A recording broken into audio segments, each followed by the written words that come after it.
Presiden Indonesia. Jadi di Nawacita ini ada visi Presiden untuk menuju SDM unggul dengan Indonesia menuju Indonesia dengan SDM unggul. Nah di sini kami untuk menuju SDM unggul ini Indonesia harus tanpa rokok. Untuk itu kami memberikan sebuah poin-poin, ada 7 poin. Yang pertama, pemerintah harus segera mengaksesi FCTC atau Framework Convention on Tobacco Control. Kalaupun di Kemenkes sudah melakukan itu, sudah ada aturan untuk mengaksesi, tetapi belum ada penerapan yang jelas dan tegas di kementerian. Mungkin nanti ada ditambahkan ya, Bu Hikmah. Untuk mencapai visi Indonesia 2024 SDM unggul berkualitas memiliki daya saing. Saat ini, kenapa kemudian kita menganggap ini penting? Karena saat ini di Asia, Indonesia menjadi satu-satunya negara yang belum mengaksesi. Di dunia kurang lebih mungkin ada 7 negara yang belum mengaksesi, dan kita itu adanya di benua Afrika. Jadi Indonesia satu-satunya di Asia. Kemudian yang kedua, mendesak DPR untuk merevisi Undang-Undang Cukai, Undang-Undang Nomor 39 Tahun 2007. Undang-undang ini lebih berpihak kepada industri rokok tanpa melihat kondisi sosial ekonomi masyarakat Indonesia. Ini yang menjadi penyebab kegagalan program-program pengentasan kemiskinan yang ada di pemerintah yang sudah dilakukan, serta mengevaluasi kembali keterlibatan industri dan adanya transaksi politik dalam klausul untuk menyusun Undang-Undang Cukai, karena ini tidak sesuai dengan ekonomi Pancasila. Kemudian yang ketiga, mendesak pemerintah untuk segera mensahkan revisi PP 109 tahun 2012 yang ini sudah ditunda-tunda, selalu ditunda-tunda, dan menerbitkan peraturan presiden terkait roadmap pengendalian tembakau untuk mengevaluasi tarif cukai, implementasi DBHJHT, serta mendorong ekstensifikasi produk selain tembakau atau alkohol, yaitu produk-produk yang memberikan dampak negatif di masyarakat. Selain itu, kita mendorong untuk adanya harmonisasi lintas sektoral dan lintas bidang untuk pengendalian tembakau. Yang keempat, mendesak pemerintah melakukan pembatasan distribusi produk rokok pada retail, misal minimarket dan warung kelontong, untuk mencegah perokok anak dan perokok dari masyarakat golongan miskin. Saat ini penjualan rokok secara retail bebas dan tidak diatur sehingga anak-anak dan masyarakat miskin bisa membeli dengan mudah. Kemudian yang kelima, pemerintah harus segera melakukan pengembangan industri dengan prinsip sustainable investment. Indonesia saat ini menjadi satu negara tujuan investasi untuk industri halal yang sesuai dengan konsep berkelanjutan atau sustainability. Ini menjadi salah satu alternatif pengembangan investasi di Indonesia untuk shifting penerimaan. Jadi kita industri rokok tidak menjadi hero di Indonesia. Kita mencoba mendorong pemerintah untuk shifting investasi supaya industri rokok ini bisa digantikan dengan industri-industri yang lain yang lebih sustainable, lebih berkelanjutan.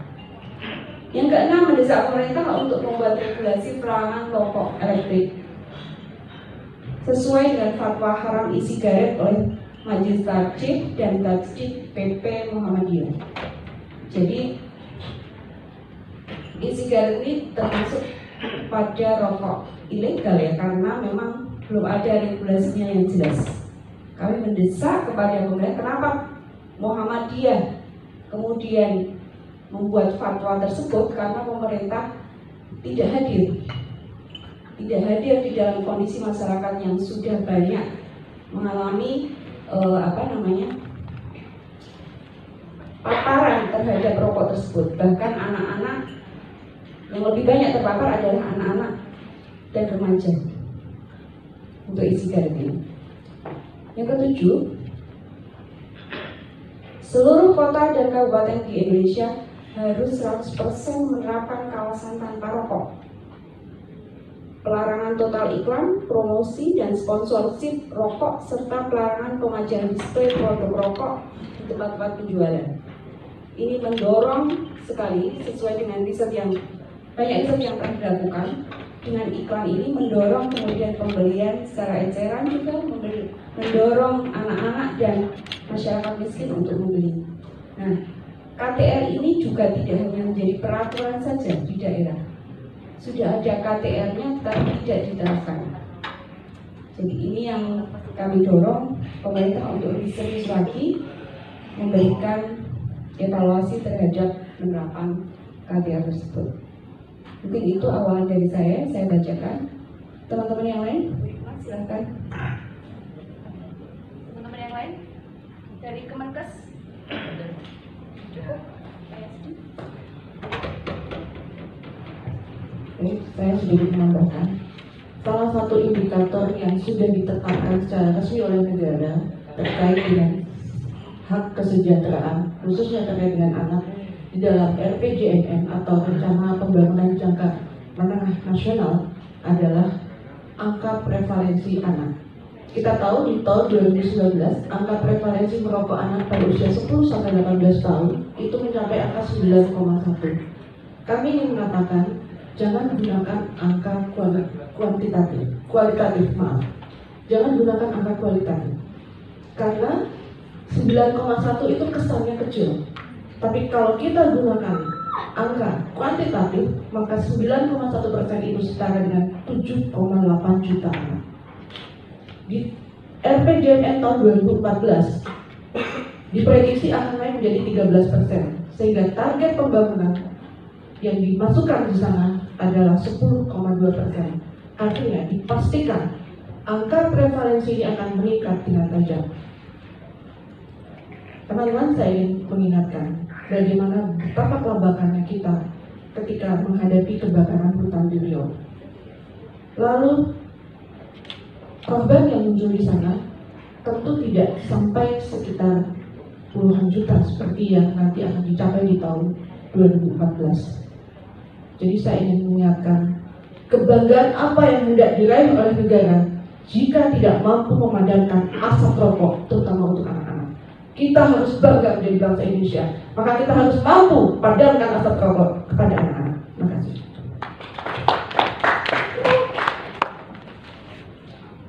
Mungkin ada pertanyaan dari media? Tidak ada?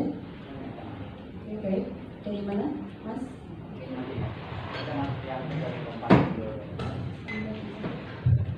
Dari mana, maaf?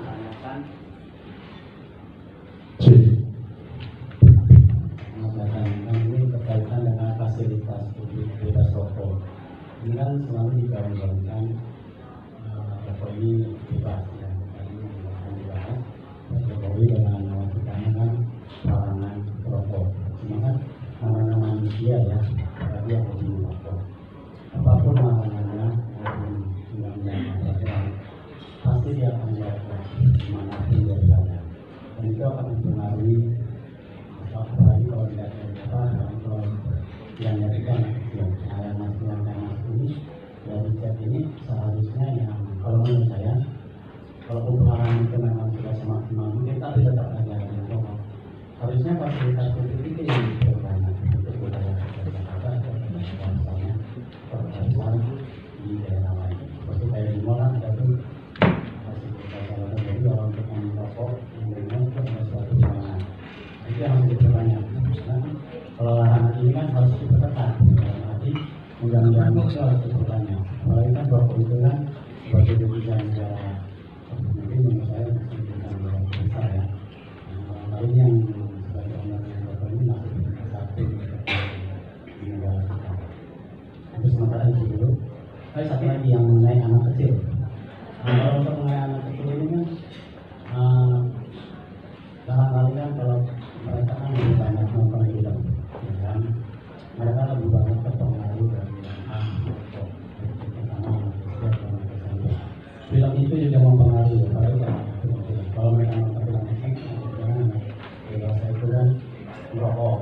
Jadi mereka itu namanya itu kan mengikuti, termasuk yang tadi yang dikatakan itu namanya iklan.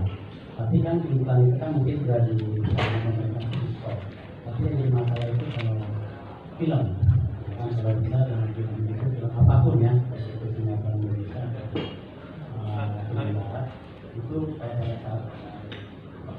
aktor yang tokoh itu disorkan. Jadi sehingga itu tidak mencocokkan. Terus, terima kasih.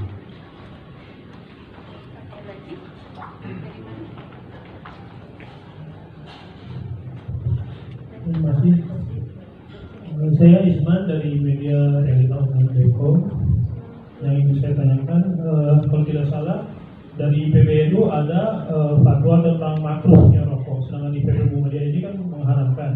Sementara belum lama ini juga ada dari unsur ormas yang lain, kalau salah FPI ya, sudah mendukung PP Muhammadiyah yang terbaru ini tentang halaman rokok elektrik tersebut. Nah, apakah ada dari PP Muhammadiyah ini sinergi kerjasama dengan PBNU, juga dengan FPI kemarin ini, biar lebih kuat, biar lebih bergerak lebih kuat kepada pemerintah? Terima kasih. Assalamualaikum warahmatullahi wabarakatuh.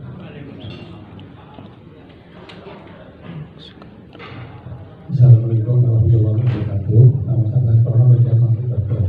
Kalau nggak salah saya sudah puluhan kali bikin video, udah puluhan tahun gitu. Dari ganti pemerintahan ke ini ke A, B, C, tapi sama aja ending itu nggak ada. Kuncinya hanya satu, itu petaninya mungkin. Petani tembakau itu mungkin bisa berubah jadi petani apa gitu. Soalnya banyak apa yang dilibatkan, petaninya, pengecernya, pengetan semuanya, dan pemerintah juga kayaknya gede banget itu pajaknya rokok itu. Soalnya dia pun begini, tapi tidak tahu ada pengguna baru. Di wilayah saya itu di komplek konstruksi ini nggak jauh dari sini. Itu kalau ada siapa anak SMP yang kecil-kecil pada rokok, sampai saya bentak-bentak begitu, bolos khususnya. Jadi tiap tahun itu pasti ada pengguna-pengguna yang lainnya yang baru itu.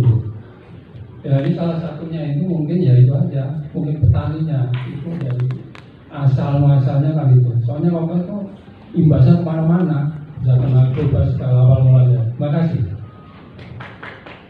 Satu lagi, Terima kasih. Perkenalkan, saya Satya Sandalan dari Monitor.id dan saya sebagai kader dari